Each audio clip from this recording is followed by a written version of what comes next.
Salam sejahtera bagi kita semua. Shalom. Yang saya hormati Ketua Umum Persekutuan Gereja-Gereja di Indonesia PGI, Bapak Pendeta Komar Gultom. Yang saya hormati Ketua Presidium Konferensi Wali Gereja Indonesia KWI, Bapak Monsinyur Ignatius Kardinal Suharyo Hardjoatmojo. Yang saya hormati para uskup, para romo pastor, Bapak Ibu pendeta, pimpinan sinode dan tokoh-tokoh gereja, serta umat Kristiani di seluruh penjuru tanah air yang saya hormati, para undangan dan hadirin yang berbahagia.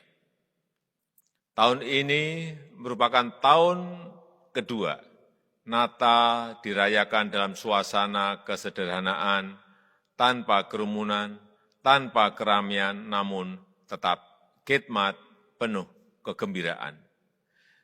Terima kasih kepada seluruh umat Kristiani yang merayakan Natal dengan tetap mematuhi protokol kesehatan, menjaga situasi yang sudah mulai membaik agar tetap kondusif, agar risiko penyebaran COVID bisa kita kendalikan dan kita bisa segera keluar dari pandemi.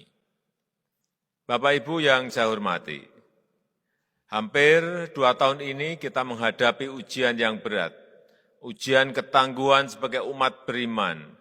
Selain ujian dalam menghadapi pandemi COVID-19, juga keprihatinan, kedukaan, cobaan yang dihadapi saudara-saudara kita akibat bencana alam di beberapa daerah.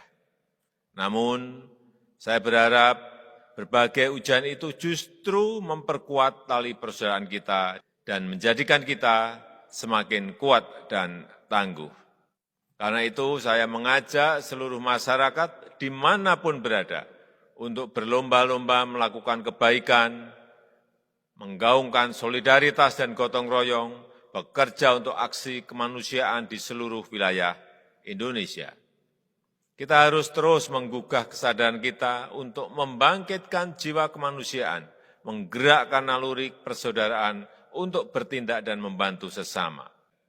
Jalan ke depan tidak selalu mudah. Kadang cobaan silih berganti harus dialami oleh masyarakat kita. Tapi dengan semangat dan persatuan yang kuat, kita akan berhasil menghadapi semua tantangan-tantangan itu. Selamat Hari Natal dan Tahun Baru 2022. Semoga kita bisa terus memperkokoh tali persaudaraan sebagai sesama anak bangsa dan mencapai Indonesia maju yang kita cita-citakan. Semoga Tuhan memberkati kita.